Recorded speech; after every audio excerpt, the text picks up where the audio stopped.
Buenas tardes, ¿cómo están? Bienvenidos a la primera edición de la semana de 24 horas aquí por el Sistema Nacional de Televisión. Hoy las autoridades sanitarias comparecieron ante una comisión especial del Congreso Nacional. En esta oportunidad, el ministro de Salud Pública, el doctor Julio Borba, reconoció que su cartera ya no tiene recursos para seguir con la lucha contra el COVID. Todo lo que tiene, todo lo disponible, ya está comprometido. No hay más recursos, todo está comprometido. Les pido ayuda, les ruego apoyo para sacar adelante esta gestión que no significa beneficio personal, sino salvar vidas de compatriotas.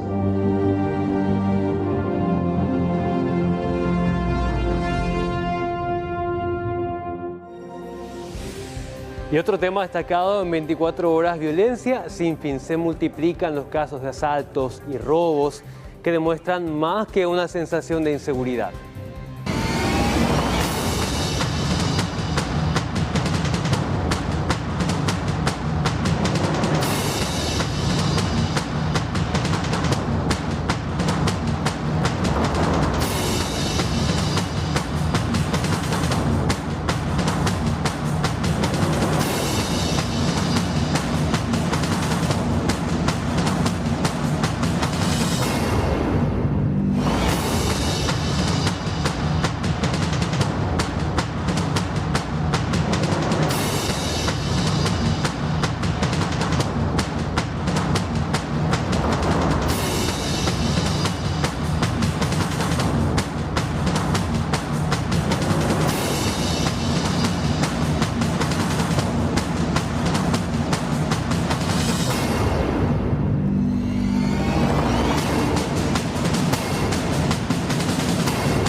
Y en medio de toda esta situación agobiante, esperamos que el fútbol sea un bálsamo que por lo menos por un ratito nos haga olvidar de la situación que estamos viviendo a nivel país. 8:30 de la noche mañana el país futbolero se va a paralizar. Con la señal del SNT a nivel país vas a vibrar minuto a minuto el encuentro entre Paraguay y Brasil rumbo a Qatar 2022.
Y vamos a empezar hablando de esa violencia sin freno. Un taxista fue víctima de un asalto, esto en la zona de Puerto Botánico.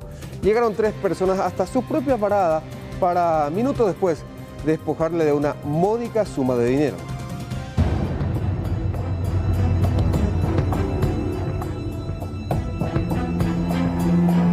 Tres personas, entre ellas una mujer, asaltaron a un taxista de la parada 67 del barrio Trinidad de la capital. Imágenes de circuito cerrado muestran el momento en que los presuntos delincuentes abordaron el móvil. Según la víctima, los mismos pidieron para ser llevados hasta la zona de Ceballos Cue, donde al descender habrían concretado el robo que casi terminó en una fatalidad. Fue un susto muy grande que pasé y ¿Qué te hicieron?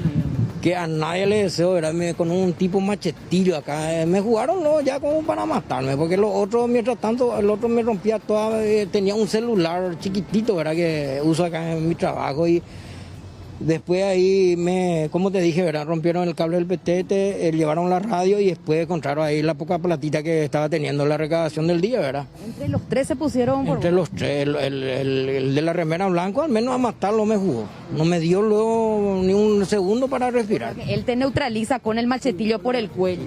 Por el cuello. Y la chica sí que todas cosas ahí esparramadas, todo.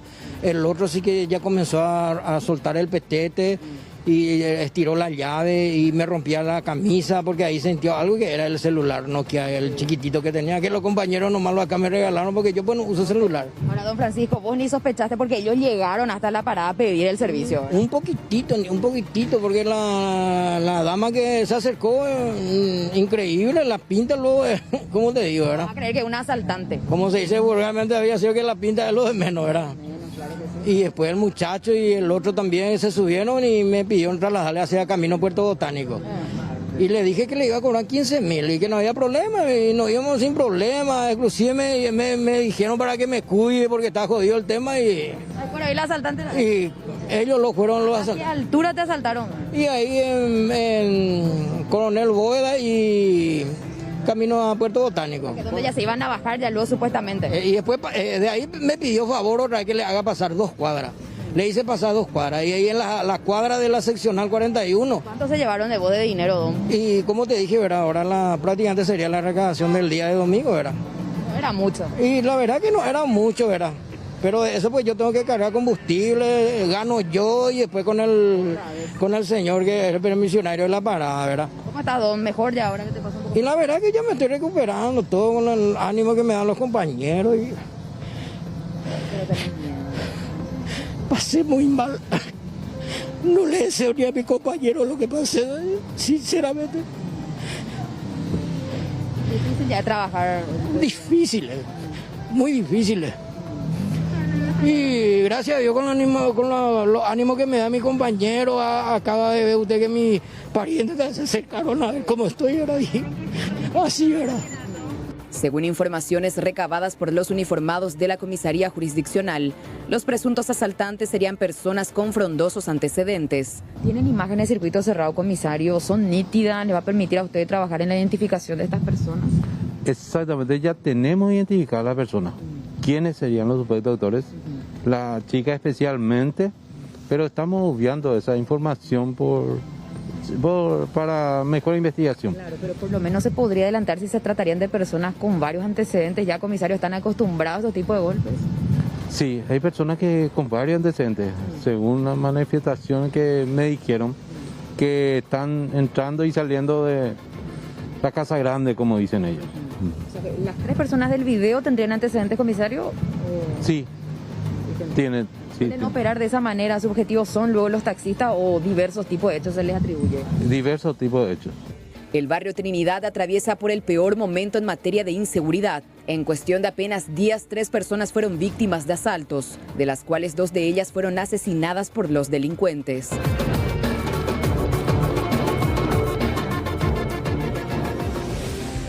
Bueno, y este caso genera mucho repudio en la gente, principalmente porque un trabajador honesto es el afectado en este nuevo caso de inseguridad. Más novedades con Alexis Savero desde la zona de Trinidad. Alexis, ¿cómo estás? Buenas tardes. Juan, compañeros, buenas noches. El saludo a vos y a los televidentes. Y ya como lo adelantaba Judith en el informe que lo acabamos de emitir, estas imágenes de circuito cerrado fueron fundamentales para la identificación de prácticamente todos los sospechosos.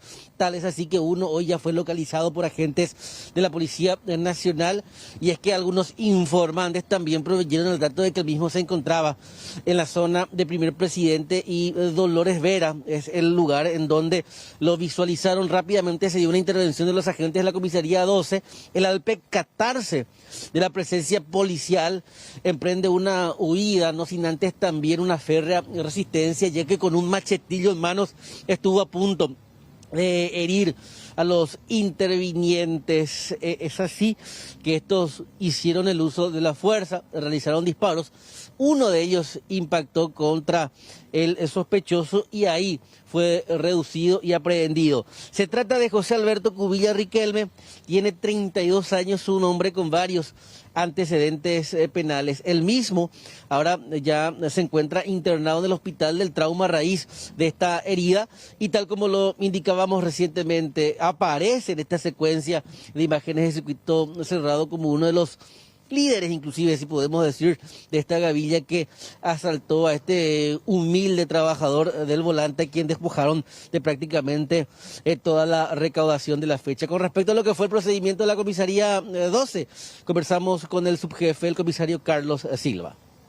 A las 16 horas aproximadamente, personales de esta comisaría recibieron una información X, donde posiblemente estaría esta persona. Inmediatamente se constituyeron hasta el lugar y visualizaron a las personas. Entonces, una vez que se percató de la presencia policial, empezó a huir, y los compañeros empezaron ya a la persecución.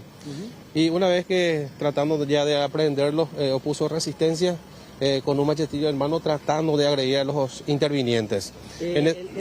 ¿Agredió, intentó, o sea, le jugó al interviniente? Así mismo, yo me baso a la información de los intervinientes que trató de agredir, ¿verdad? Jugó con unas 2 o 3 veces como para tratar de alcanzar al personal policial. Intervienen que ellos realizaban todos los procedimientos antes de utilizar el arma reglamentaria. Una vez que trató de aprenderlo, entonces se produjo en ese momento el disparo de uno de los personales impactando en el muslo lado izquierdo. Y aparentemente no reviste tan gravedad, pero ya fue auxiliado inmediatamente ya al hospital de trauma.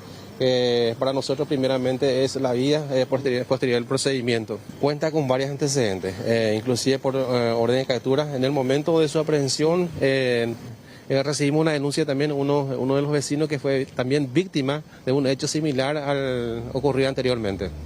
¿Es también conductor el vecino o fue...? Es una vecina del lugar que también fue víctima de un hecho de robo de la misma forma, con un machetillo en mano. Y además de perpetrar este atraco que fue difundido, y también hablamos de la identificación mediante las imágenes de circuito cerrado, ya él había cometido varios otros. De hecho, en pleno procedimiento fue reconocido por otra persona como supuesto autor de otro asalto. Se especializan los despojos, por lo general siempre, y se caracteriza por usar ese machetillo con el cual quiso agredir a los agentes de la Policía Nacional para amedrentar a sus víctimas. Ahora, teniendo en cuenta que él fue detenido prácticamente en la zona de influencia en donde perpetraba sus atracos, la policía está tras los pasos de sus cómplices, y la detención de estas personas es inminente en las próximas horas, ya que el rastreo ahora es permanente en toda la jurisdicción. Retornamos con ustedes. Gracias, Alexis. En cualquier momento volvemos contigo con más información, y un dato muy importante que deben tener en cuenta los que tratan con clientes. Muchas veces puede resultar un engaño la apariencia física incluso de los delincuentes, porque cualquier persona que de repente no llame la atención o no tenga un aspecto de ladrón o delincuente podría dar una gran sorpresa.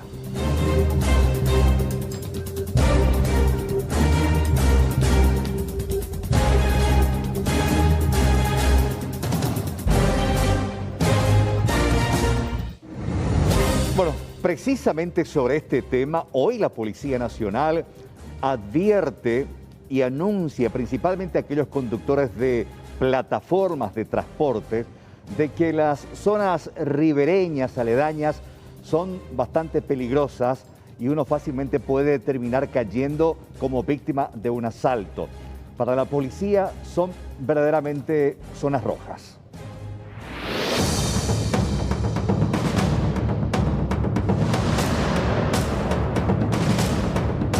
Policía Nacional ha recibido en los últimos tiempos varias denuncias de conductores de transporte, de APP, de servicio a la ciudadanía que fueron asaltados. Se ha hecho un mapeo de las zonas donde son llevados estos conductores para ser asaltados. La mayoría de las comisarías de la zona ribereña, desde la 13 Metropolitana, Octava, 24, Primera, Quinta y también la de Ceballos-Cue, han recibido denuncias de conductores y conductoras de esos servicios de transporte que, confiando en el pedido de una pasajera, son llevados a zonas hoy consideradas rojas. Denuncias que estamos investigando referente a asalto a mano armada a propietarios de empresas de transporte, Uber y similares. Dichas situaciones se están dando a través de llamadas realizadas por algunas damas quienes en el teléfono ganan la confianza de los transportistas y aparecen en el lugar, pero sin embargo suben 2 o 3 sujetos. De acuerdo al mapeo delincuencial que estamos obteniendo conforme a las denuncias, son de las partes ribereñas, desde Lambaré hasta la zona de Puerto Botánico aproximadamente, donde se registran las actividades con mayor énfasis. Hay que tener en cuenta de que estas personas les acercan hacia esos sectores, se hacen trasladar hasta esas zonas ribereñas, zonas rojas como estás mencionando, a los efectos de despojarle de todo lo que tiene.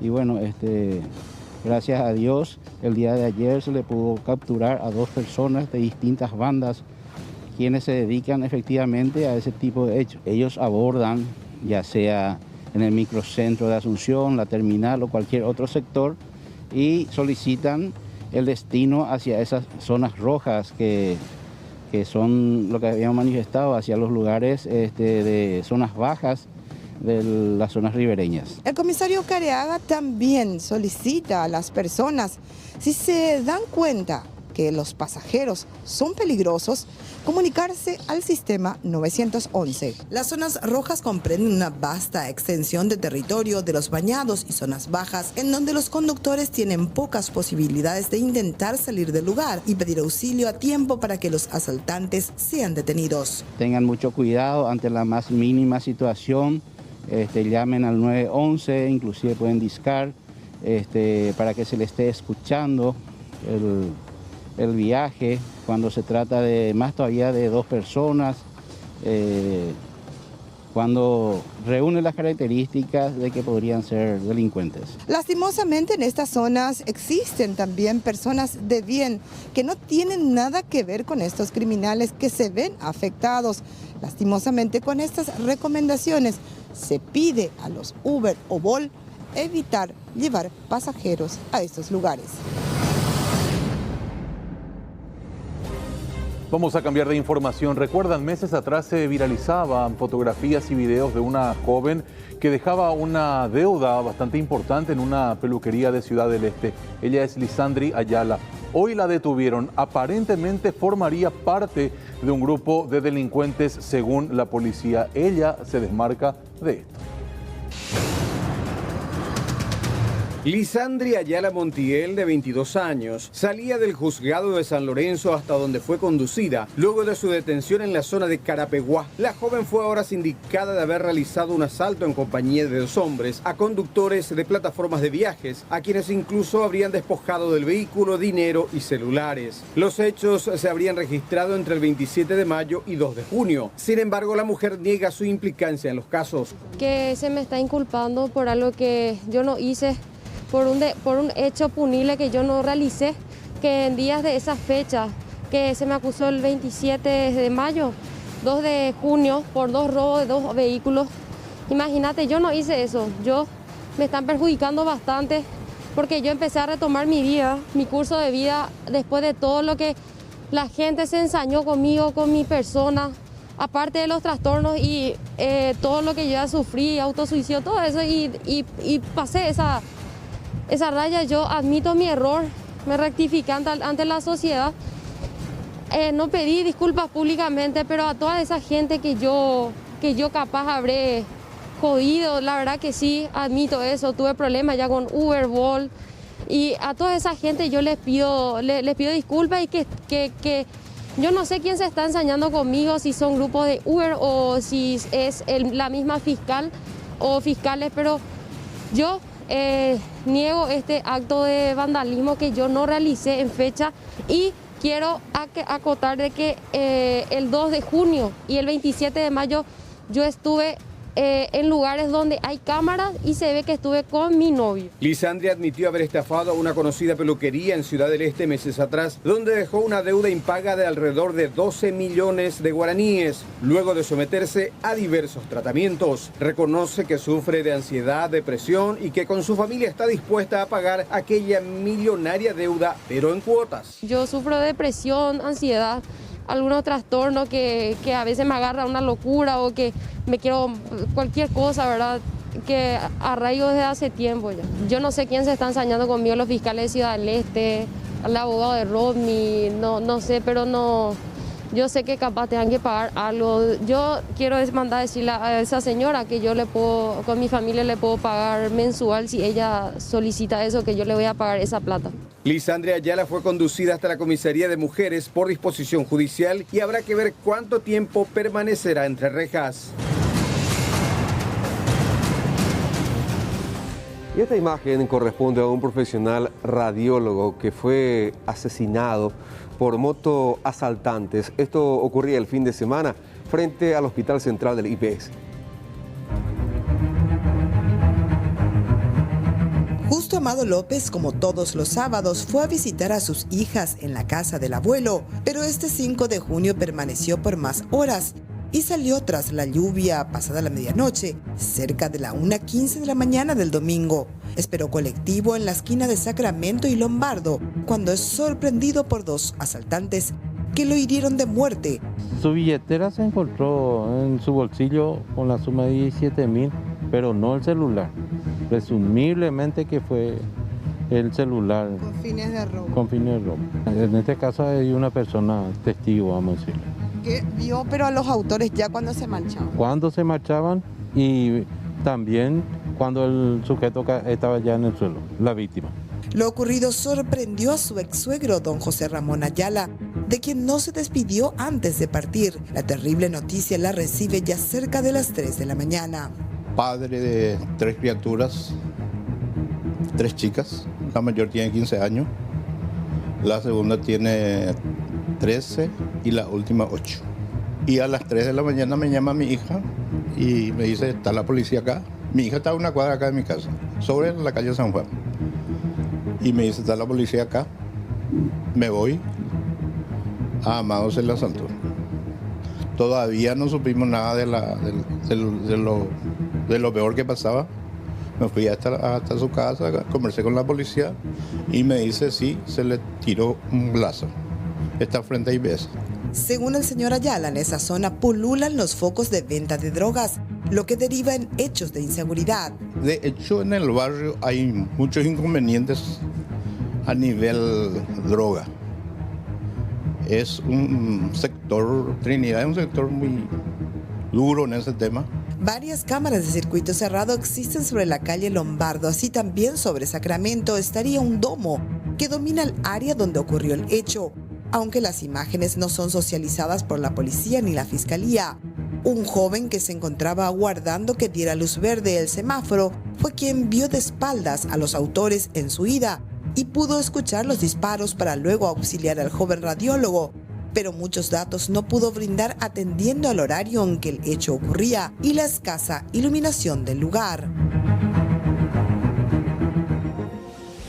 Bueno, rápidamente, ¿qué pasó hoy en los vacunatorios? Nuevamente muchas quejas en redes sociales porque la gente no está yendo a vacunarse. Solamente a primera hora los vacunatorios registraron un movimiento importante de gente que madrugó para estar ahí a primera hora de la mañana. Pero ¿qué pasó desde las 8:30, 9 de la mañana adelante? Lastimosamente, esta fue la imagen en común que pudimos ver en una gran parte de los vacunatorios. Los autos que llegaban esporádicamente, ningún tipo de fila para poder inmunizarse contra el COVID-19 en un momento en que todavía no tenemos vacunas suficientes. La poca cantidad de vacunas que tenemos está asignada a la población mayor de 60 años, con 60 años cumplidos, que deberían haber acudido hoy, pero en masa. Pero lastimosamente esta fue la imagen en común. Incluso mucha gente probó con 59 años y poco tiempo para cumplir 60, probó ir a vacunarse. Precisamente los que cumplen años en este mes son los que quedaron mayormente indignados con la decisión del Ministerio de Salud de habilitar solamente a los que ya cumplieron años a partir de la fecha. Escuchemos un caso de un señor que acudió hasta el vacunatorio ubicado en la Secretaría Nacional de Deportes, en donde, bueno, hizo el intento, pero es válida la queja que vamos a escuchar. Vamos a escuchar acá al señor. El ministro dijo de que 60 años cumplidos y quienes cumplen 60 años en el transcurso. Entonces yo pedí permiso, vengo. Me parece que todavía no cumplió 60 años y... A ver, tiene... No, el ministro... Ni el ministro... Disculpe, señor, ¿qué pasó? No, voy a completar un ratito, porque ella no tiene que autorizar. Si ella autoriza, me vacuna. No hay nadie que quiera vacunarse. Yo quiero vacunarme. ¿Cuántos años tiene, señor? 59 para 60. Dentro de 8 días cumplo 60 años. El otro... ¿Está cumplido, licenciado? Y vengo con permiso al trabajo. El ministro había dicho. Molesto porque... ¿quién entiende a esta gente? Piden de que todos los vacunatorios están vacíos. Vengan. Uno viene de propia voluntad dejando cosas que hacer y por 8 días, yo dentro de 8 días cumplo 60 años. Y de aquí a 8 días, tal vez, Dios quiera que no, ¿verdad? Me siga protegiendo. Pero por una idiotez del imbécil del ministro, discúlpenme, porque me incomoda, ¿verdad? Que un día se les antoja y dice 60 años quienes van a cumplir y quienes ya cumplen en el transcurso, porque así era, ¿verdad? Y ahora cambio. Ahora se cambia, no, tiene que ser 60 cumplidos. Y los vacunatorios están vacíos. Bueno, valga la aclaración que el viernes pasado el país había dicho 60 años cumplidos, pero la queja de este señor nos muestra un sentimiento o una postura muy en general que adopta una gran parte de la ciudadanía, que dicen, bueno, la gente no se está yendo a vacunar, bajen el rango de edad. Hay gente que necesita la vacuna para ir a trabajar, hay madres, padres que dependen, digamos, de dar el sostén a toda la familia. Ellos son los que se movilizan, se exponen y, digamos, necesitan recibir la vacuna. Pero por el contrario, el Ministerio de Salud dice, bueno, si habilitamos en masa, no vamos a tener la cantidad total de vacunas que se requiere para inmunizar al siguiente grupo. El siguiente grupo es el grupo de adultos de riesgo de 18 a 49 años a partir de ahora. Y estamos comentando, compañeros, acá con Aníbal, lo siguiente va a ser, cuando se vacune el grupo de riesgo y la gente mayor a 60 años siga falleciendo, la siguiente excusa va a ser, bueno, mi paciente falleció porque no quiso ir a vacunarse. Y nos preguntamos, ¿es necesario llegar hasta ese punto para que la gente, o para los incrédulos, o para los que esperen que llegue cierta vacuna de cierta marca, entren en razón en el sentido de utilizar las que ya tenemos ahora? Ojalá que no lleguemos hasta ese punto. Aclarando primeramente la confusión del señor, y esto para dejar nada en el tintero, para no dejar nada en el tintero, yo creo que hubo una confusión, porque en la anterior franja etaria, que era 65, sí se dijo en esa ocasión 65 o por cumplir 65 este año. Pero en esta ocasión, el viernes pasado, el doctor Castro del País fue muy claro, 60 cumplidos. Cumplidos. Sí. Simplemente para aclarar eso. Y dos, sí, hay una tremenda preocupación por esa franja etaria que no está acudiendo a vacunarse y la respuesta visual en los vacunatorios es el vacío y realmente preocupa. Preocupa por un lado, pero por el otro, dice Salud Pública, tendremos la obligación de ir bajando por eso la franja etaria. Y es la franja que mayor cantidad de fallecidos tiene, de 60 para adelante.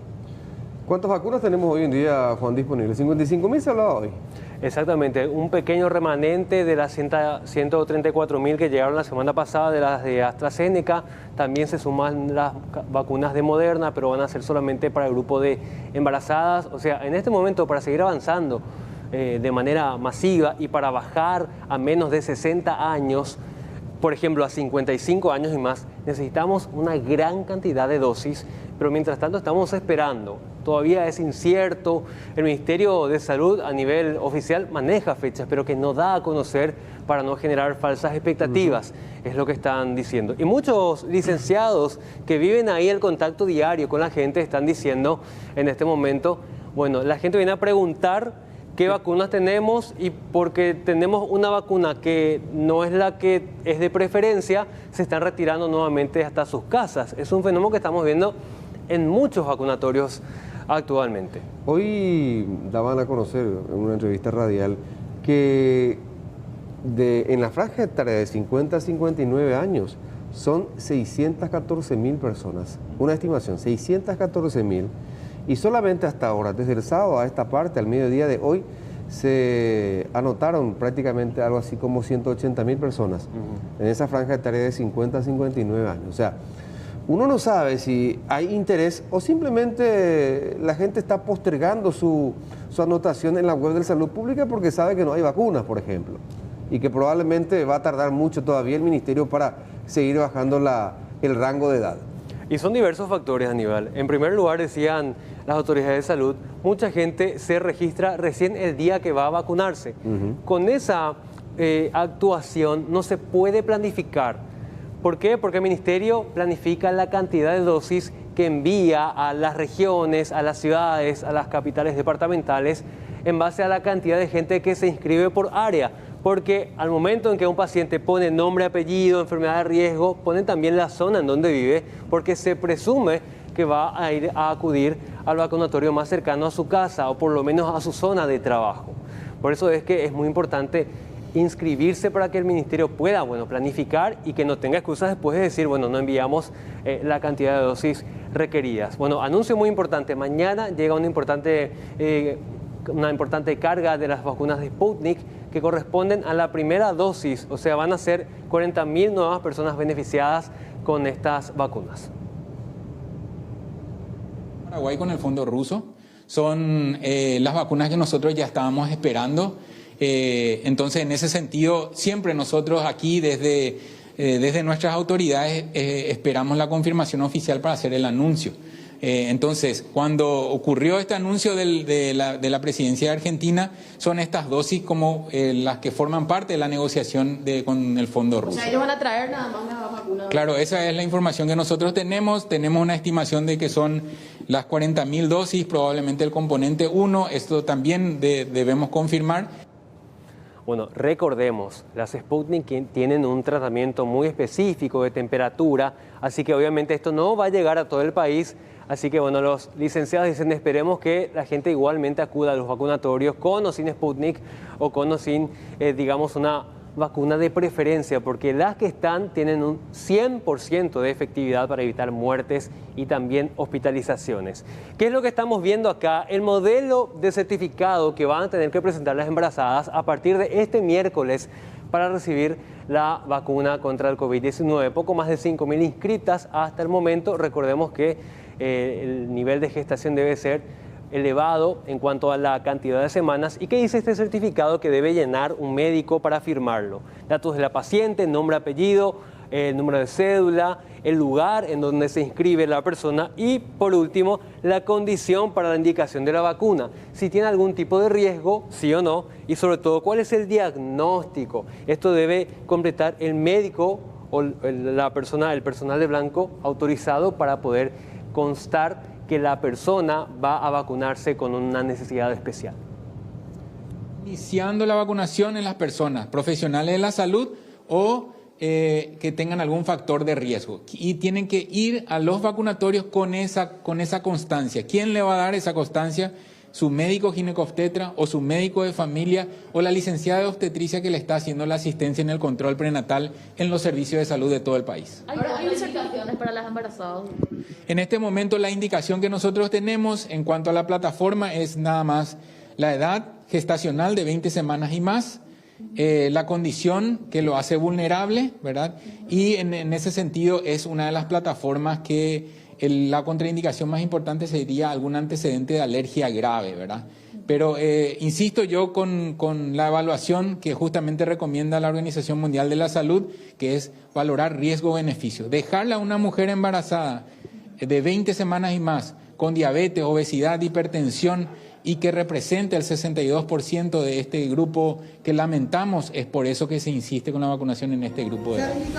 ¿Y por qué el Ministerio de Salud Pública, el programa Ampliado de Inmunizaciones, quiere apurar la inmunización, la vacunación de las mujeres embarazadas? Porque cada vez son más las que están perdiendo esta batalla contra el COVID-19. En los últimos días, en las últimas horas, 2 mujeres fallecieron a consecuencia del COVID-19. ¿Y dónde contrajeron el virus, según las autoridades sanitarias? En los eventos denominados como baby showers. También preocupa el alto número de pacientes que aguardan un lugar en terapia intensiva.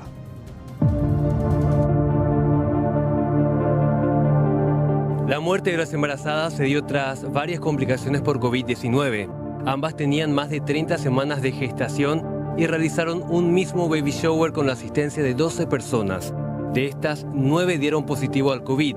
La condición de las embarazadas era delicada, por lo que su estado fue desmejorando. Lastimosamente, este era el resultado. Y todos, acá no sé quién tiene la culpa, todos somos culpables de estar compartiendo.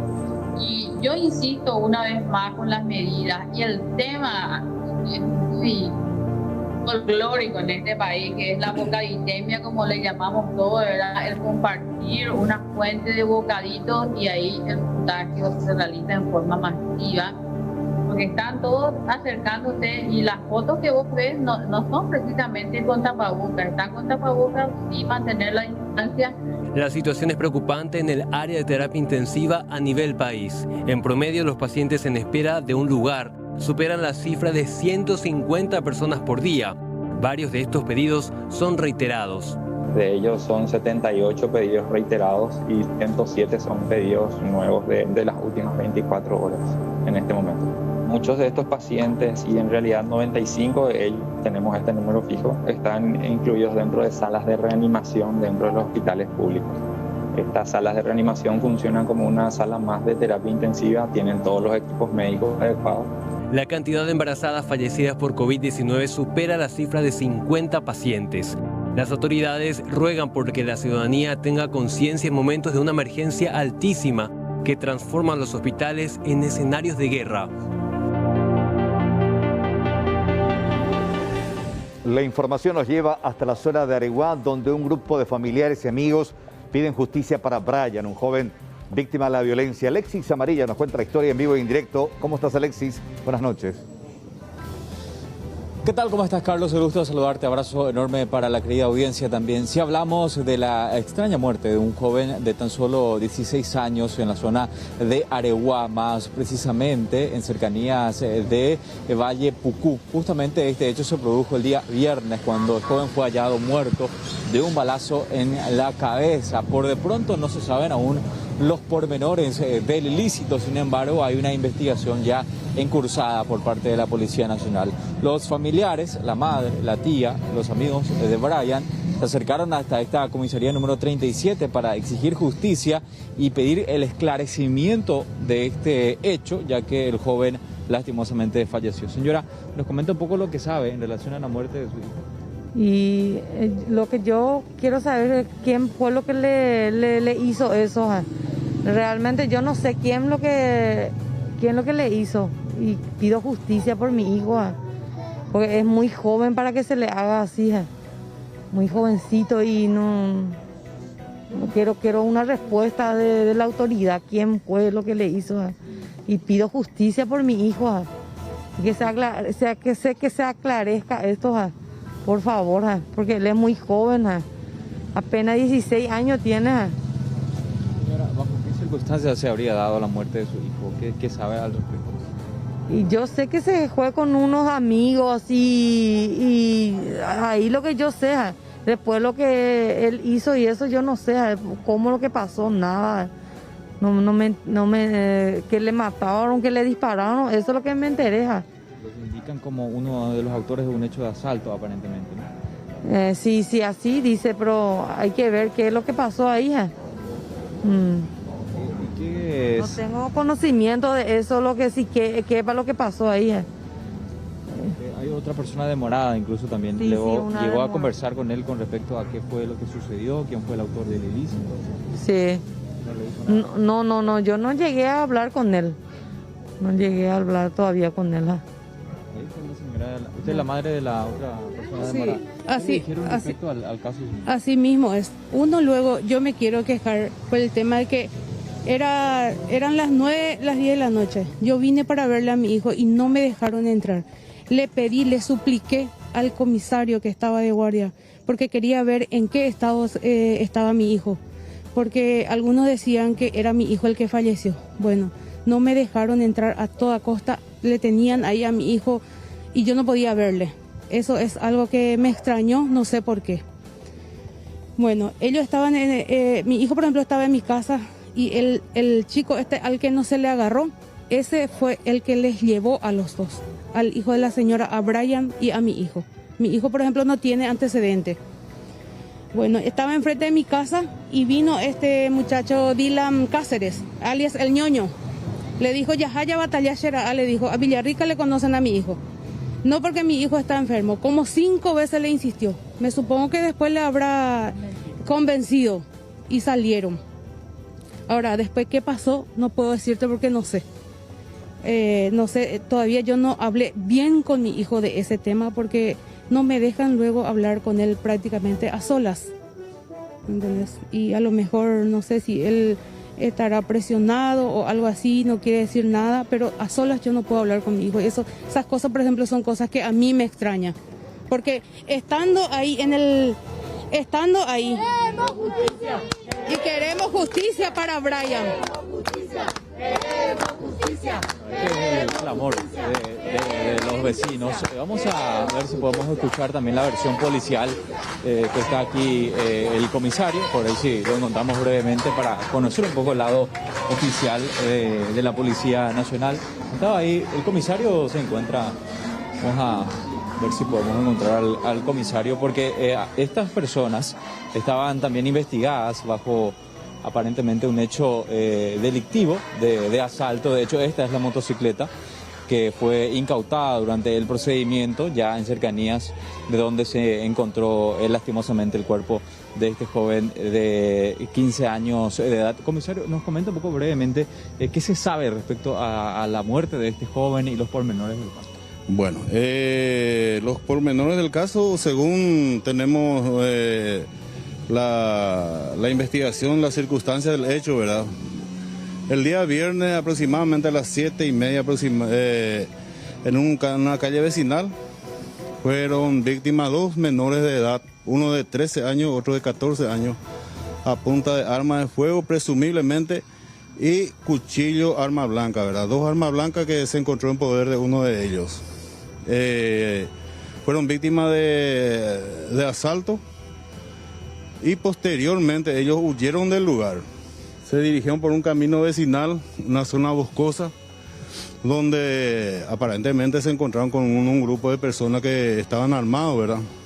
Y a partir de ahí, uno de ellos recibió un impacto de bala a la altura de la cabeza. Este menor, Brian, que posteriormente llegó a fallecer ya en emergencia médica. Estos que estaban en cercanías del barrio serían los famosos comisiones garrote, comisiones de seguridad que habitualmente se conforman, comisario. Y posiblemente, porque en el lugar, según los datos que logramos recabar, hubo disparos de arma de fuego, ¿verdad? De parte de los vecinos. Y uno de ellos impactó en la cabeza de esta víctima, quien posteriormente falleció. Y uno de ellos está detenido acá en el calabozo. Ella, todo a disposición de la Fiscalía, quien también se está realizando la investigación correspondiente. Estuvimos en el lugar, se convocó personal criminalística, investigación de delito, homicidio, todo está en curso. Como es una zona boscosa y en horas nocturnas que casi es imposible visualizar las cosas, no se llegó todavía a esclarecer nada por falta de evidencia, vamos a decirle, era el autor del disparo. Gracias, comisario. Bueno, esta es la situación entonces, compañeros, sobre la muerte de este joven que recibió un impacto de bala, sobrevivió unos minutos, fue trasladado hasta el hospital de Luque y posteriormente ya fue imposible salvarle la vida y está en curso una investigación para esclarecer lo que sucedió durante la noche del viernes. Ya, para entender nada más, el amigo con quien viajaba Brian está detenido. Efectivamente, él está demorado en esta comisaría, uno de los que abordaba esta motocicleta, el otro sindicado, alias Ñoño, no se encuentra por la zona, ya se realizó un rastrillaje por parte de la Policía Nacional, hay una identificación del mismo, pero por de pronto permanece prófugo de la justicia. El ahora demorado sí está a libre comunicación y bajo disposición del Ministerio Público. ¿Y cómo termina Brian baleado en la cabeza? ¿Brian con quién estaba? Simplemente para aclarar la historia porque está un poco confusa. Ellos iban a bordo, eran 3 personas, 3 jóvenes. Uno de ellos, el conductor, que por de pronto está desaparecido. Ya. Brian y la otra persona estaban a bordo de esta motocicleta. Habrían cometido un hecho ilícito. Sí. Estas son las evidencias incautadas, nos va a mostrar acá José también. Habrían cometido un hecho ilícito de asalto. Ajá. Y en ese contexto, cuando cometen el ilícito, escapan del lugar y son aparentemente encontrados por un grupo de vecinos que conforman esta comisión de seguridad. Y en ese contexto es donde se produce el disparo y posteriormente fallece este joven. Eso es lo que por ahora se está investigando tanto la Policía Nacional y el Ministerio Público. Perfecto. Alexis, gracias. Ya se tiene un panorama un poco más claro de la supuesta historia, o por lo menos la historia oficial por parte de la policía, contraria a la familia, obviamente. Gracias, Alexis. Buenas noches. Un abrazo, hasta luego. Bueno, la policía y la fiscalía tendrán esta gran responsabilidad para armar la historia y presentarla ante la fiscalía y a la familia también para explicar de qué manera el joven terminó con un balazo en la cabeza. Según la policía, habían asaltado a otros jóvenes. En la huida, los 3, aparece un grupo de vecinos justicieros, se escucha un disparo y después el joven termina con un balazo en la cabeza y más tarde se confirma su deceso. Esa es la historia primaria, pero es la historia que tienen que sustentar con evidencias y también con relatos por parte del único detenido ante la fiscalía para explicar a la familia en qué circunstancias terminó muriendo este joven. Hacemos una brevísima pausa, en instantes más noticias.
siguiente información nos lleva al sur de nuestro país para hablar de un robo millonario a una joyería ubicada en pleno corazón de la ciudad de Encarnación. 4 delincuentes forzaron una puerta que estaba bien asegurada, lograron ganar terreno, ingresaron a la joyería, se llevaron la caja fuerte. Había joyas y, como les decía, dinero en efectivo.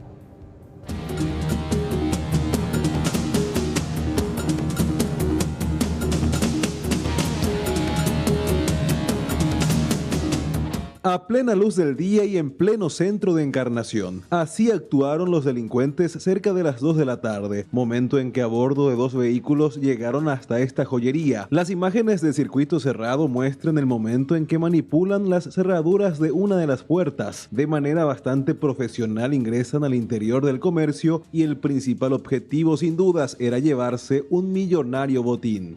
En 27 años que soy comerciante del rubro de joyería y relojería, que la mayoría me conoce, es la primera vez que sucede una cosa así, ¿viste? Y bueno, veo que es una falta de inseguridad que tenemos, o sea que hay mucha inseguridad al revés. Y fue en un horario a las 1 del mediodía, entre las 12 y la 1, fue de día. Violentaron 2 puertas del local de al lado, ingresaron por ahí. Luego violentaron el portón y violentaron 2 puertas más de seguridad que tengo acá.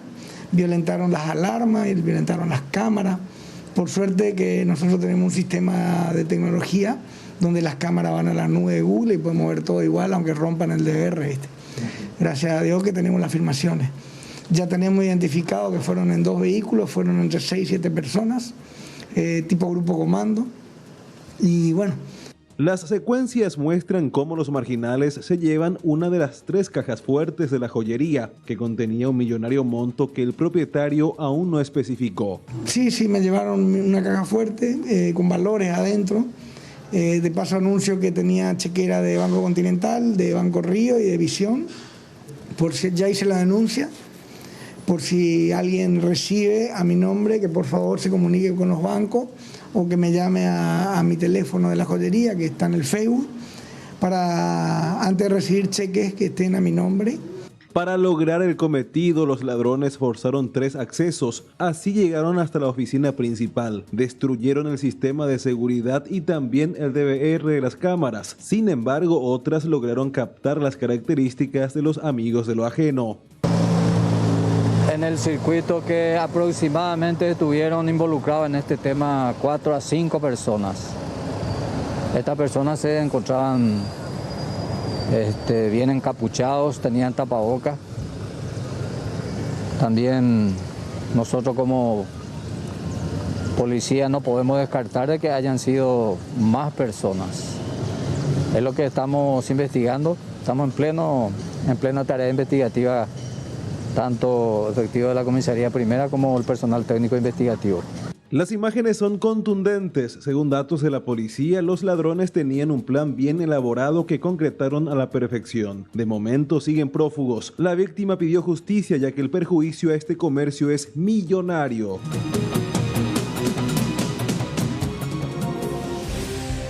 Y siguen buscando intensamente a integrantes de una banda delictiva compuesta mayoritariamente por exmilitares y expolicías. Se ejecutó una serie de allanamientos en el departamento central, donde opera principalmente este grupo de delincuentes, liderado por un tal Kung Fu Panda.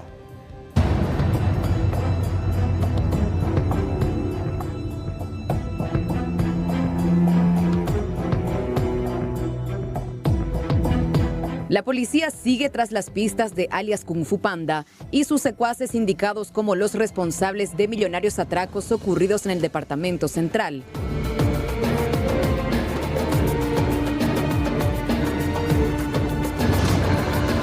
Para el efecto, nuevos allanamientos fueron realizados en las ciudades de Luque y Limpio.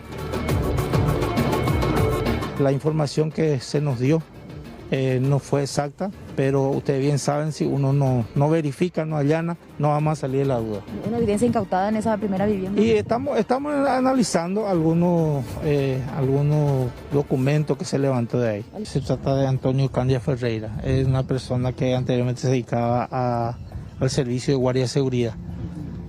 Pero hasta el momento solamente algunos billetes de dinero en efectivo de baja denominación, pero vamos a ir buscando más. El objetivo acá de este allanamiento es buscar armas de fuego. ¿Cuál podría ser su participación aquí? Y bueno, aparentemente los delincuentes en esta casa, según las informaciones que manejamos, guardaban su equipo de armamento y eso es lo que venimos a buscar. La persona no tiene antecedentes, pero anteriormente estaba prestando servicio de guardia de seguridad. Como resultado de los allanamientos, se logró la detención de un guardia de seguridad, considerado según las investigaciones como el brazo logístico de la banda, de cuyo poder se incautó la réplica de una pistola y uniformes militares. Va a ser trasladado hasta la sede de investigaciones, está a cargo del Ministerio Público y están siendo indagados las evidencias incautadas, van a ser analizados y tratar de localizar rápidamente al líder de la banda. ¿Qué finalmente se encontró acá, comisario? Bueno, encontramos cinturón supuestamente esta persona trabajaba como guardia de seguridad. Encontramos varios cinturones, como 4 aproximadamente. También encontramos una campera de uso militar y otras evidencias más, aparatos celulares que vamos a estar analizando. Ahora, ¿tiene antecedentes esta persona, su comisario? No tiene antecedentes esta persona. ¿Su participación cuál sería en esta gavilla? Sería la parte logística. Varios de los integrantes de esta numerosa banda de asaltantes ya fueron detenidos mediante allanamientos e intervenciones policiales. Ahora los investigadores buscan dar con los principales líderes, considerados como los más peligrosos de esta gavilla, conformada en su mayoría por exmilitares y expolicías.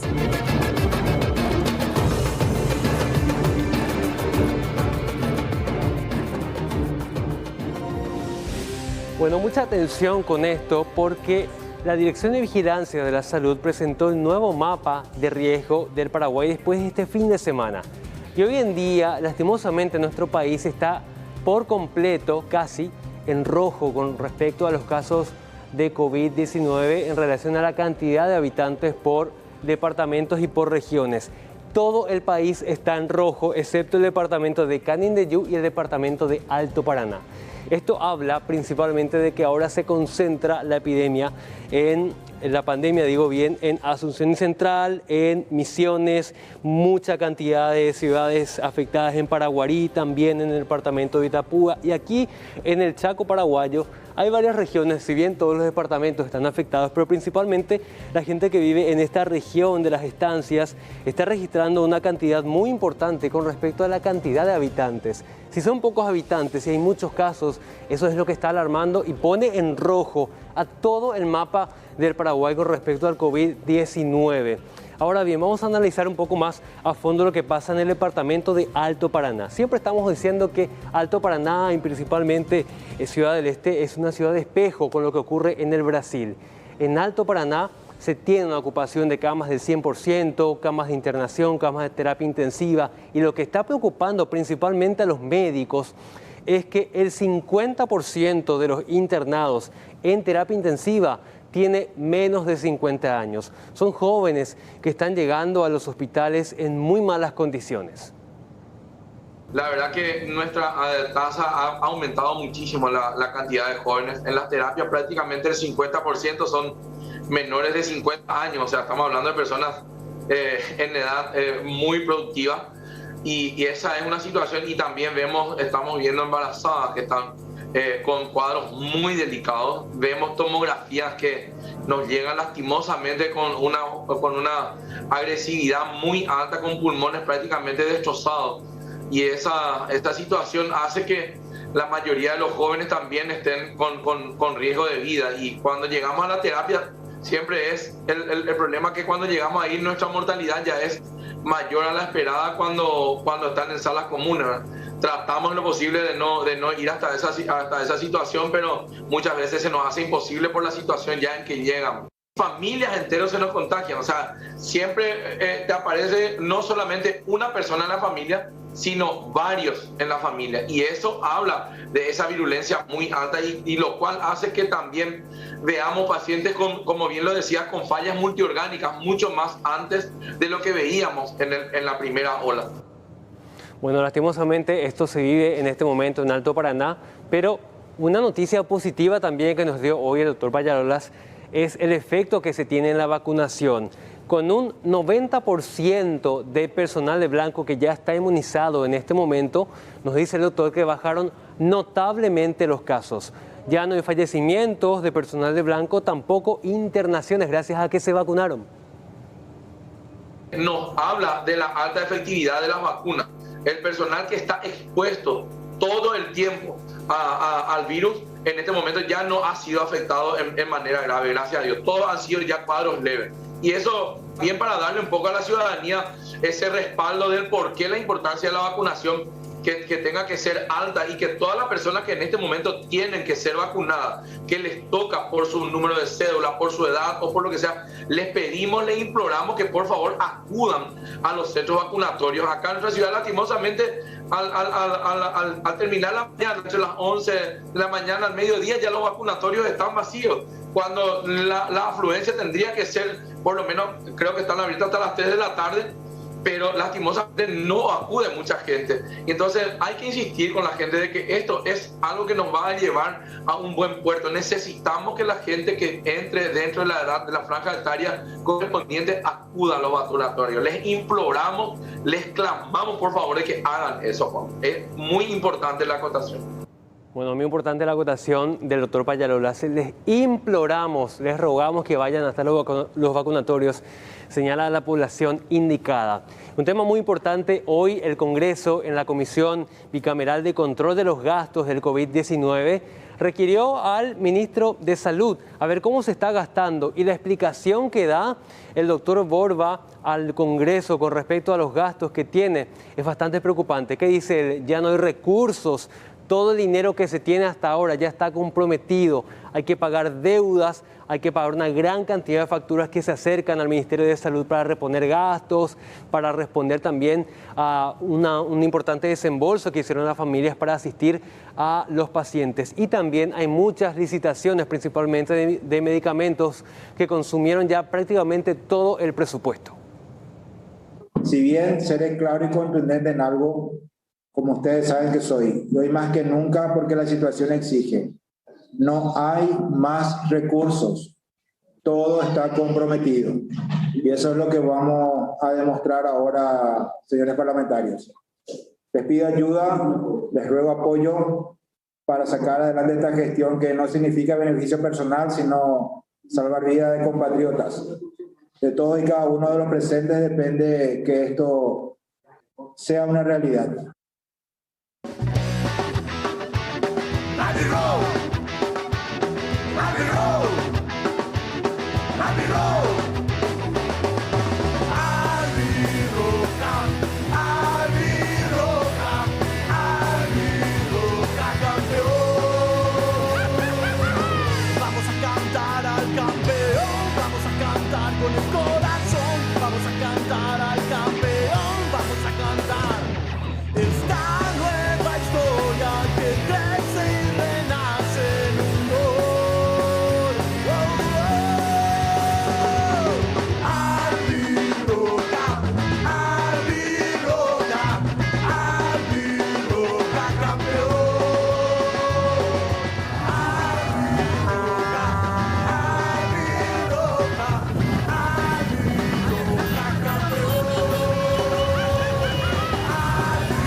Vamos a más información. Vecinos del barrio de Itanramada dicen estar cansados de fiestas clandestinas que se desarrollan constantemente en una de las casas. Incluso señalan que más de una vez estos encuentros terminaron incluso en tremendas peleas callejeras.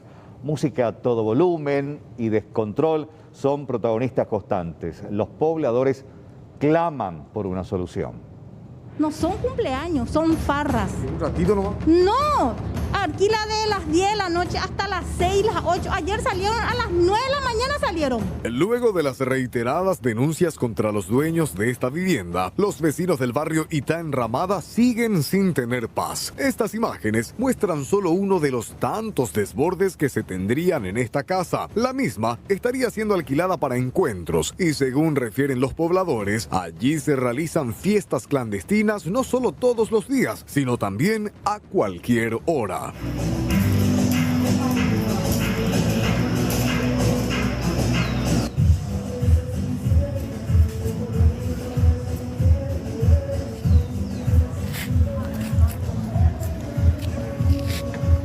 Doña Clotilde, quien ya firmó varios documentos con sus vecinos para que las autoridades intervengan, debe entregar su tiempo y sus fuerzas para insistir con el pedido a los responsables del orden público. Pero hasta ahora, ese pedido no tiene respuesta. El sábado había cualquier cantidad, había más de 15 autos enfrente de la casa. Se fue una patrullera y tomó los datos de la chapa de los autos nomás. Y me dejó en bola, como se dice particularmente, él no se fue a decirme nada. Y ahí lo que pasa es que cuando se va la patrullera, mi cuñada, la que vive enfrente de mi casa, le llama a la dueña de la casa y le avisa que se está acercando la patrullera. Entonces, si hay música fuerte, manda a poner más espacio la música, se callan toditos. Cuando ustedes se van, ellos se callan toditos, están ahí adentro. Yo no sé si usted la vez pasada se fue y le dijo al militar que si había otra denuncia que le iba a costar su puesto. Usted vino, ni media cuadra, empezó la música a todo dar y dijo, ahora ya pueden farrear. El sábado hubo una farra, más de no sé cuántas personas, entraron de las 10 de la noche hasta las 9 de ayer. No, farrea, como yo, ¿qué Zapucay? Desastre hacen. Ante la denuncia, la policía solo pudo tomar el testimonio de los vecinos y pasar la pelota a la fiscalía. Se actúa en base a la denuncia, ¿verdad? Y las denuncias que vamos recibiendo o el patrullero cuando acude al lugar está siendo todo remitido a la fiscalía, en 2 fiscalías, sector 1 y convivencia. ¿Y en algún procedimiento pudieron encontrar algo, no sé, cuando los vecinos llaman para que acuda una patrullera y hay escándalos? Porque dice que todos los días incluso hay peleas cada tanto ahí. Y suele haber desmanes, ¿verdad? Al salir, a lo menos, pero cuando va el patrullero ya no encuentran nada. Y se constituye el lugar labrando acta, como le digo, y remitiendo todo al Ministerio Público, en base a denuncias. ¿La policía conoce la casa? Sí, conocemos. ¿Y no se van antes, digo, a patrullar de vez en cuando? Se hace la patrulla correspondiente, antes y después, pero es una casa particular. En representación de sus vecinos, esta mujer acudió hasta el Ministerio Público, donde incluso le habían dicho que no tenían idea del caso. Y la fiscalía, yo la pasada vine y me dijo que no hay ni una denuncia acá. ¿Al final? Sí, al final no hay ni una denuncia. Y sí, me dijo que vengas me dijo venía el viernes. Ahora yo te voy a abrir la carpeta. Y ahora me fui a la comisaría y me dice que están todas con los papeles. No sé qué es lo que pasa. Al final no sé a quién creerle. Yo vine y me dijo, un oficial me dijo que mi caso no tiene peso porque no hay muerto por medio. Entonces yo le dije, tiene que haber eso. Entonces yo me iba a matar y voy a venir a hacer mi denuncia, le dije. O sea, si no hay hecho de sangre. Así mismo me dijo la fiscalía, que recién recibieron mi denuncia, que no había nada ahí. No sabían nada. No sabían nada ahí. ¿Y qué te dijeron? ¿Qué te explicaron que van a poder hacer algo? Y me dije, mañana me tengo que ir en la fiscalía de convivencia. Vamos a ver qué me dicen ahí. Tengo que presentar otra mis evidencias, ver lo que me pidieron y vamos a ver qué pasa ahí. ¿Vos otra vez tenés que...? Yo otra vez me tengo que ir ahí. Una vez más, ña Clotilde deberá organizarse para poder ir hasta la Fiscalía de Convivencia de las Personas. En la casa en cuestión, tratamos de conversar con la contraparte. Sin embargo, nos informaron que la dueña no estaba. Sí, yo lo que estoy ahora, porque estoy Sí, ¿y vos trabajás acá o qué? Sí. ¿O sos su gente? No, yo trabajo acá. ¿Y no está entonces Shirley? No, Shirley no. Estos vecinos ya recurrieron a la policía, a la municipalidad, a la fiscalía y hasta al juzgado. Sin embargo, siguen sin tener respuesta y las fiestas clandestinas se seguirían realizando. Peligrosos encuentros, pues suelen terminar en grandes peleas en la calle. Y a partir de ahora, en 24 horas, vamos a hablar de economía, ¿les parece? Vamos a apuntar a la informalidad, cosa que pone en peligro el repunte de la economía nacional en medio de la crisis del COVID-19. Datos recientes del Instituto Nacional de Estadísticas marcan que en los últimos 3 años la tasa de informalidad está llegando a su pico más alto y tenemos justamente placas para compartir con respecto a esta situación. La ocupación informal en Paraguay, la población total ocupada según el INE el año pasado fue de 2.709.331 personas. De esas, un total de 1.764.256 tiene una ocupación informal, es decir, no aporta a la Secretaría de Estado de Tributación, no tiene un seguro médico, por ende no aporta tampoco al sistema jubilatorio. Esto representa, según el INE, el 65.1% del total de ocupados, una tasa altísima. También hay que decir que unas 14.573 personas se han sumado al trabajo informal con respecto al año 2019. Lo importante es también contarles a ustedes que estas cifras no son nuevas, pero reitero, ha llegado al pico en los últimos 3 años. Hay más datos justamente en la siguiente placa, por favor, señor director, para ir hablando del tema.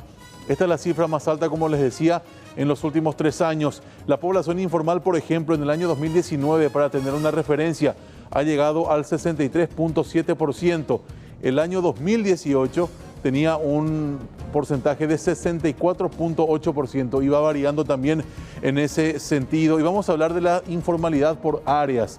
¿Les parece? Vamos a quedarnos en el área rural primeramente para hablar de que en el año 2020, según esta encuesta dada a conocer, 8 de cada 10 personas trabajan de forma informal. Reitero, altísima la tasa. 8 de 10 personas tienen un trabajo informal en el campo paraguayo. Área urbana, también la tasa es muy importante. 10 de cada persona ocupada, 6 de ellos son informales. Reitero, de cada 10 ocupados, 6 personas trabajan de manera informal. Y vamos, para terminar con esto, a hablar de la informalidad por sexo. 681.000 trabajadores informales son hombres, mientras que 782.000 trabajadoras informales son mujeres. Hay más hombres que trabajan lastimosamente de manera informal y vamos a ver si algún tipo de proyecto por parte del gobierno puede hacer que estos números vayan cambiando y vayan descendiendo por sobre todas las cosas. Y cuando vamos a hablar de formalidad tenemos que hablar evidentemente del régimen de la maquila, que ha demostrado tener un poderío bastante interesante y más todavía cuando hablamos de exportación, porque ha tenido un repunte total del 88% también, según el Consejo de la Industria Maquiladora de Exportación. Y tenemos datos también aquí en nuestra gráfica para hablar de eso, ¿sí? Total de exportaciones, régimen de maquila de enero a mayo de este año, ha llegado a $415.863.150, 88% con respecto al mismo periodo del año pasado. Tuvo un repunte pero genial. Mayo, según el informe, fue el mejor mes de este 2021, que ha generado $82.591.415, lo que representa un 135% más con respecto a mayo del año pasado. Productos como aluminio, aceite y sus derivados se han incorporado al régimen de maquila y han apoyado a este repunte. Nos vamos a la próxima placa, por favor. Seguimos hablando de maquila, seguimos hablando de trabajo paraguayo que va para el mundo. Rubros con mayor producción de la maquila: autopartes, confecciones y textiles, aluminios, manufacturas, también elementos farmacéuticos y plásticos. Y vamos a hablar de datos de la maquila en Paraguay. ¿Les parece? Actualmente hay 227 empresas que trabajan bajo el régimen, el 90% están activas, están empleando a casi 18.000 personas.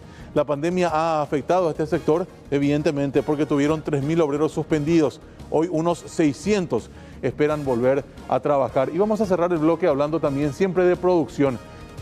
¿Tira usted ahí en casa algún dato aproximado de cuántos vehículos, cuántas motocicletas, cuántas bicicletas se han fabricado y ensamblado en Paraguay? me imagino que se va a sorprender con los datos que le vamos a dar, porque se ha reportado una producción automotriz muy, pero muy importante. Entre agosto del año 2018 y diciembre del año 2020, se toma ese parámetro de tiempo, podemos contarles a ustedes que 2.091 vehículos fueron ensamblados en nuestro país. En ese mismo periodo de tiempo, 304.720 motocicletas han sido fabricadas en Paraguay. En el mismo periodo también de tiempo se han fabricado 21.968 bicicletas en esta etapa de tiempo. El rubro ha dado empleo de forma directa también a más de 3.300 personas, hablando entonces de la producción automotriz. Así están las cosas entonces en el bloque de economía. Tenemos 21 grados de temperatura, una noche sumamente agradable. Momento de pausa, ¿le parece? Ya seguimos en un ratito.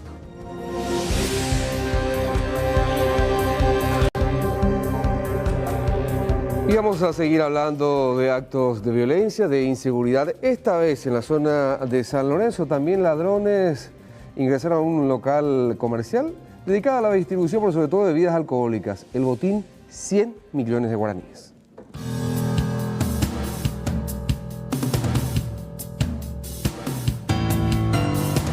El comercial Anita fue el punto escogido por 4 delincuentes que llegaron a bordo de un vehículo. Estacionaron en este punto y 3 de ellos descendieron. Redujeron a un cliente y a cerca de 7 funcionarios para llevarse la suma aproximada de 100 millones de guaraníes. Ingresaron aquí, ¿verdad? Estacionaron frente mismo al depósito, se bajaron, le agarraron a un cliente como rehén apuntándole en su cabeza, llevándole hacia el depósito. Fue ahí cuando a mí me gritaban, había mucha gente, muchos clientes comprando y gritaron asalto, asalto. En una de esas mi hermano me grita a mí, Blanca, Blanca, tu puerta. Ellos ingresaron por este lugar y ustedes estaban dentro del local. Dentro, la puerta estaba llaveada. Él me grita y con el susto que me dio a mí, lo único que se me ocurrió fue correr hasta el baño con mi hermana. Nos encerramos ahí en el baño y ellos pateaban la puerta para abrir, no podían abrir. Hasta que lograron abrir con patadas y entraron a gritar diciendo, ¿dónde están? ¿Dónde están? Y entraron hasta la caja, llevaron todo lo que había en la caja. También yo ya estaba preparando mi dinero, como siempre hago, ¿verdad? Ya voy guardando.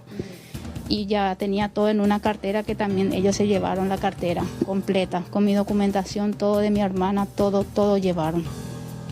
Y así que este lugar que estábamos viendo era el baño donde ustedes se escondieron, pero previamente vos ya estabas preparando todo el dinero para ir a guardar. Para sacar ya de la caja.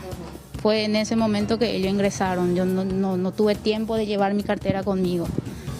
Y se alzaron con todo. Era para cubrir mi cheque de hoy y ahora me quedé sin nada. ¿Cuánto dinero aproximadamente? Y más de 100 millones llevaron. Fueron 3 personas que se desplazaban a bordo de un automóvil modelo Premio, irrumpieron esta bodega denominada Anita. Estas personas descendieron del vehículo y se fueron directamente donde estaba la caja registradora, donde intimidaron con armas de fuego a las empleadas y se apoderaron de la recaudación del día y de otros objetos personales. Según la propietaria, todos tenían cara cubierta, portaban arma de fuego y eran sumamente violentos. Ahora se espera que mediante la viralización de las imágenes de circuito cerrado y las investigaciones sean identificados.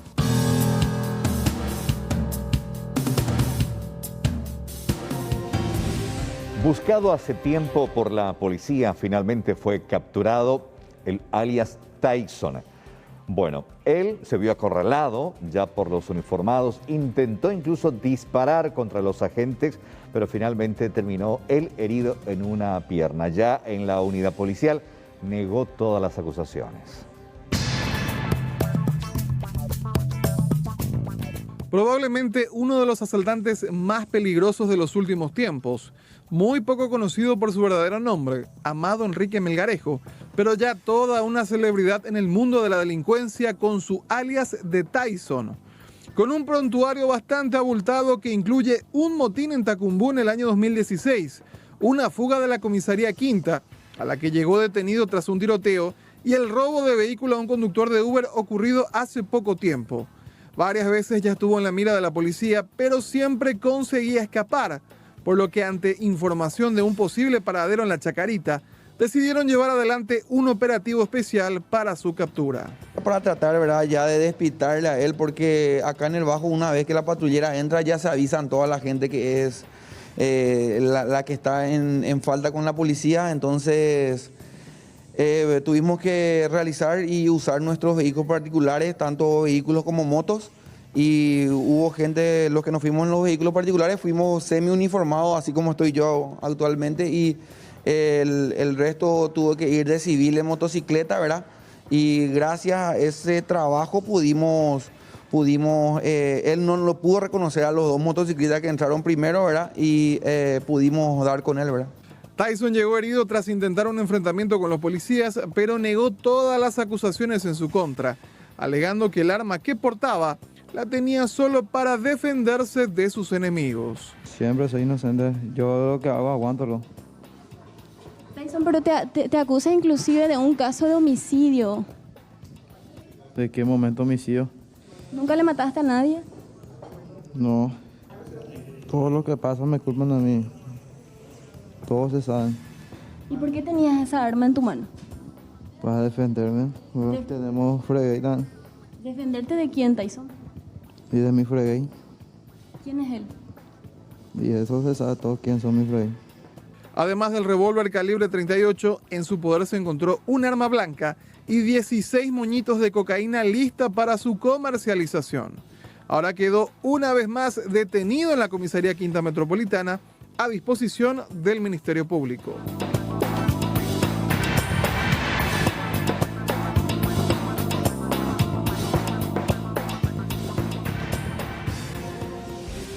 Y vamos a hablar ahora de la segunda vuelta de las elecciones presidenciales en el Perú, y el conteo de votos es bastante reñido, apasionante, cabeza a cabeza, con el 95.3% de las actas procesadas, que representa 18.065.000 votos. La Oficina Nacional de Procesos Electorales, OMPE, informó que el maestro Pedro Castillo obtiene un 50.2% de los votos, mientras que Keiko Fujimori suma 49.7% de respaldo. La carga de datos es progresiva, por lo que el resultado final aún es incierto, y las autoridades ya adelantaron que recién se sabrá quién ganó en los próximos días. La ventaja de la candidata derecha Keiko Fujimori se redujo a medida que se hacía el conteo de las actas de mesas de las zonas rurales y selváticas. Sin embargo, también puede ser clave el voto en el exterior, con 1 millón de electores, y que puede tardar hasta 15 días en ser procesados. Hasta ahora, según los cómputos de la Oficina Nacional de Procesos Electorales, se tiene una participación del 78%. Recordemos que en el 2016 ya se produjo una elección de iguales características, cuando Pedro Pablo Kuczynski le ganó también a Keiko Fujimori por al menos 44.000 votos, cuando alcanzó el 50.12% frente al 49.88%.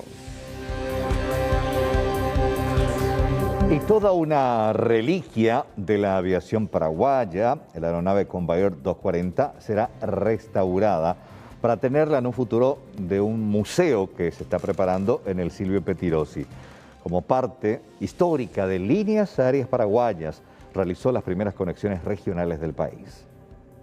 Sufro al pensar que el destino logró separarnos.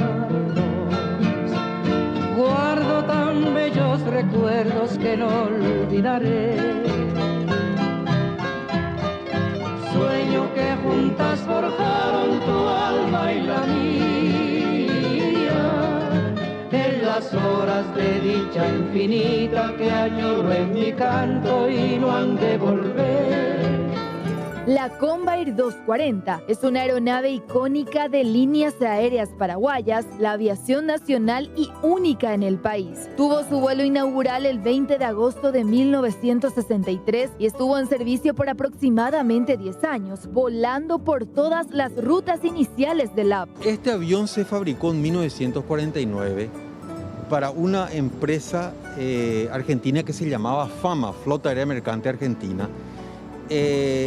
Pero luego este avión pasó a ser propiedad de Aerolíneas Argentinas a partir de 1950.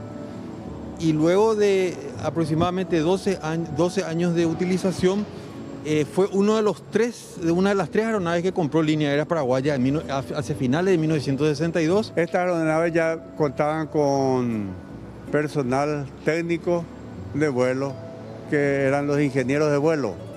Entonces ellos, antes de cada vuelo, tenían la responsabilidad de recorrer minuciosamente la aeronave por dentro, por fuera, y después darle su visto bueno, entonces le pasaban a los pilotos la aeronave ya chequeada. Estacionada en un hangar del Aeropuerto Internacional, espera su reparación para ser centro de un proyecto que apunta a rescatar imágenes, anécdotas y experiencias de quienes fueron protagonistas de la aviación civil en nuestro país. Este proceso de reparación va a llevar mucho tiempo, especialmente el interior, que está muy rapiñado, ¿verdad? O sea, la idea es ponerlo como estaba, digamos, cuando antes volaba, ¿verdad? Como si fuese un avión listo para volar, ¿verdad? Pero no va a volar porque eso implicaría millones de dólares de gasto, ¿verdad? Este plan está encabezado por el ingeniero Félix Kanazawa, presidente de la DINAC, el fiscal Marcelo Pecci, el licenciado Antonio Sapienza, historiador aeronáutico, para la restauración del Convair y convertirlo en una suerte de museo de la historia de la aviación. Paraguay es el único país de América que no tiene museo aeronáutico. Entonces la idea es que esta aeronave sea la primera aeronave de un futuro museo aeronáutico que se construiría aquí en el predio del Aeropuerto Internacional Silvio Pettirossi. La idea es reparar las piezas dañadas y reemplazando las inexistentes con réplicas, por ejemplo en zonas como la cabina de pasajeros, conseguir asientos originales o en todo caso similares, cambiar tapizados y forrar con cuero. La cabina del radio operador, cabina de mando del piloto y copiloto tendrán una reconstrucción del panel de control con piezas de la época. En la parte del exterior se volverá a pintar y además cambiarán cubiertas. Las escaleras se reforzarán, instalarán un nuevo pasamanos ya que está dañada la estructura. Están buscando Convair abandonados de la época en Bolivia para conseguir las piezas faltantes. La marca de este avión es Convair 240. El número 240 es bastante significativo porque el 2 significa 2 motores y 40 por 40 pasajeros. Y es obviamente de procedencia norteamericana. La fábrica estaba en San Diego, California. Este proyecto depende del apoyo económico de empresas y personas privadas. La comisión no solicitará fondos a ninguna institución pública. La avioneta es propiedad de la DINAC. Como principal objetivo tienen montar un museo con esta primera reliquia aérea que estaría lista en aproximadamente 2 años. Líneas Aéreas Paraguayas, también conocida como LAP, fue la línea de bandera nacional de Paraguay que prestó sus servicios desde principios de la década de 1960 hasta casi mediados de la época de 1990. Fundada en 1962, cubrió varias rutas en América y Europa.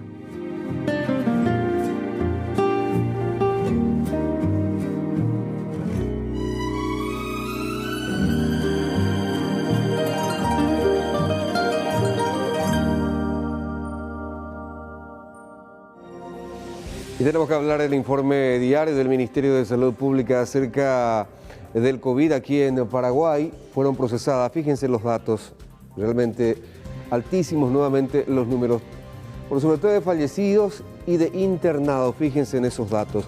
Hoy fueron procesadas 8.153 muestras, de las cuales 2.833 dieron positivo. Se lamenta informar el fallecimiento de 131 personas. Con este número, hoy estamos superando la cifra de 10.000 fallecidos a consecuencia del COVID. 10.005 personas en Paraguay murieron a consecuencia del coronavirus. Tenemos hoy actualmente 4.049 internados, de los cuales 587 se encuentran en terapia intensiva. Hoy se registraron 2.425 recuperados, sumando así 309.120 personas. Total de casos confirmados desde la llegada del coronavirus en Paraguay en marzo del año pasado, 375.996. Vamos levantando este informe del Ministerio de Salud Pública. A ver, El rango etario, 9 personas cuyas edades oscilan entre los 20 y 39 años, 45 personas de 40 a 59 años y 77 personas de 60 años y más. Vamos a ver de dónde proceden las personas fallecidas, no sin antes hablarles del sexo. 83 varones fallecieron a consecuencia del COVID, según el reporte de hoy, y 48 mujeres. Los fallecidos proceden de Alto Paraná, Amambay, Asunción, Caguazú, Caazapá, Nindeyú, Central, Concepción, Cordillera, Guairá, Itapúa, Misiones, Ñembucú, Paraguarí, Presidente Ayes y San Pedro. Solamente nos encontramos Alto Paraguay hoy en la nómina de departamentos. Repetimos, hoy fueron procesadas 8.153 muestras, de las cuales 2.833 dieron positivo. Se reporta el fallecimiento hoy de 131 personas.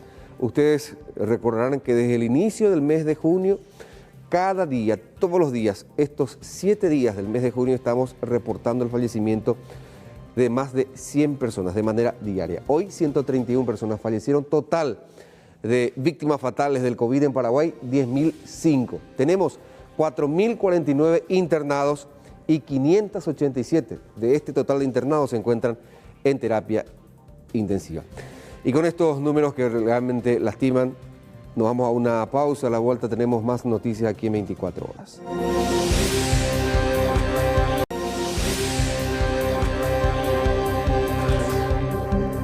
Delincuentes encapuchados y fuertemente armados irrumpieron en una estancia en la zona de General Artigas. Con violencia redujeron a los encargados para alzarse con dinero, electrodomésticos y otros objetos de valor. Los bandidos, dicen los testigos, actuaron sin piedad.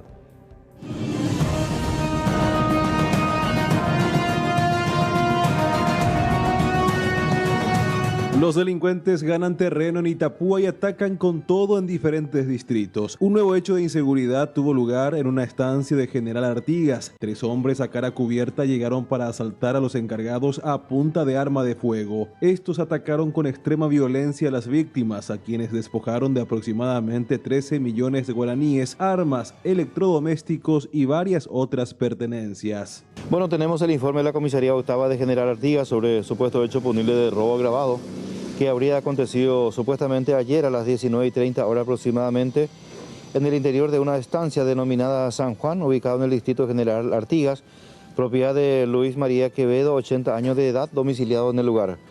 De acuerdo al informe, las víctimas habrían sido Lilian Gómez, mayor de edad, administradora del lugar, e Isabelino Centurión, de 51 años de edad, capataz de la estancia, ambos domiciliados en el citado lugar en diferentes viviendas.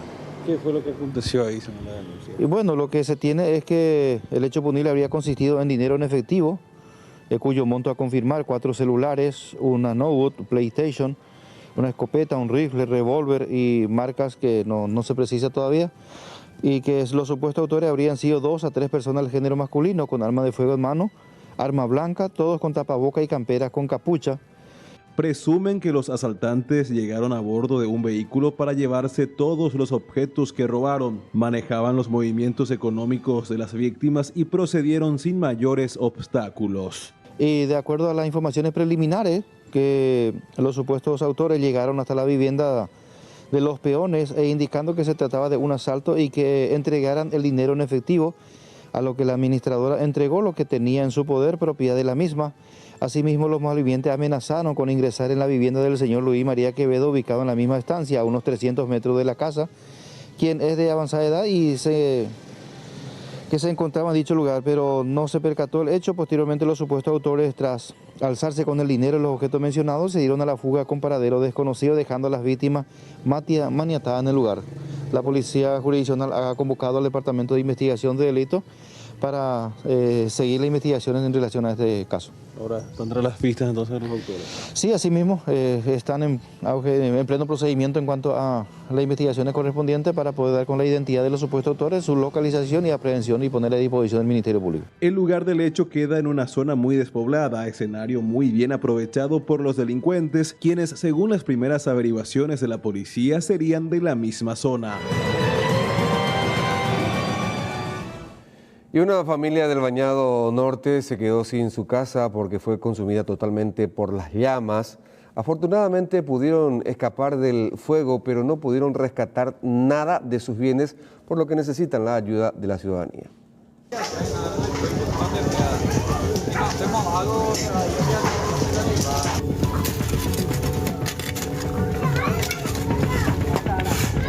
Un cortocircuito provocó una llama que rápidamente se extendió por la precaria vivienda ubicada en el Bañado Norte. Afortunadamente, la mujer que vivía allí pudo darse cuenta de lo que estaba pasando y huyó junto a una niña y su pequeña nieta antes de que el fuego las alcance. Demasiado rápido, lo que sí que hubo cortocircuito en mi pieza, demasiado rápido, yo no sé ni cómo pasó, yo me asusté grandote. ¿Cómo salieron, doña? Yo le agarré a mi nietita y a la nena que estaba durmiendo al lado mío. Rapidísimo le saqué todo afuera. Para sacar agua, no salía agua en la canilla. Y ya no hubo más tiempo para nada. ¿En cuánto tiempo más o menos vos viste que ya se quemó prácticamente todo? En 5 minutos así todo, ardió todo. Rapidísimo se prendió todo. ¿Era de madera? De madera, así todo de terciada era. Gracias a mi vecino, yo le agradezco demasiado porque todito me ayudaron. Mis héroes, ¿cómo se dice? ¿Qué es lo que estás necesitando ahora mismo, señora? Y lo que se pueda. Todo. Sí, lo que se pueda. Alimentos, prácticamente nada se salvó, nada, heladera, electrodomésticos, nada. Nada no tengo en esa parte. Los vecinos se unieron a los bomberos voluntarios para apagar el incendio, pero ya no pudieron rescatar nada de valor, dejando damnificados a sus ocupantes. No obstante, comenzaron a donar varias cosas para ayudar a la afectada, que quedó solo con lo que tenía puesto. Nosotros estábamos en la cancha de vóley aproximadamente a las 10 de la noche. Nosotros pensábamos que era discusiones o peleas que hubo en la comunidad. Entonces nos acercamos acá y vinimos que se estaba quemando, pero ardía. Ya no había más oportunidad de poder sacar las cosas, ¿verdad? Vinieron la primera compañía, los 3 bomberos voluntarios con su cuadrilla, no pudieron sofocar. Como 15 jóvenes tuvimos que carrear agua de la laguna que tenemos acá, que es la laguna Puntá. Y también le ayudamos la que está al lado de la casa también, una de la señora Nilda, que tuvimos que sacarle sus cosas también para poder apagar también, porque si ella iba a perder todas sus cosas, si es que los vecinos también nos le ayudábamos a sacar las cosas, ¿verdad? Todo lo que están teniendo, se ven acá el somier, que están todo tapados ahí con una carpa negra, es donación de la ciudadanía. Entonces nada se salvó. Nada se salvó, absolutamente nada. Se quedaron así puestos con las ropas. La señora entonces... es algo que ni siquiera empezamos porque dentro de la vecina, por lo menos nosotros entramos dentro de su pieza y el tendido eléctrico empezó a explotar todo.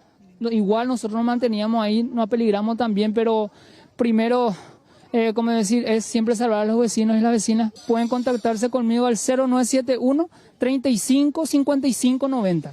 Si más gente desea ayudar a esta mujer en este difícil momento, se pueden comunicar al teléfono celular 0971 35 55 90.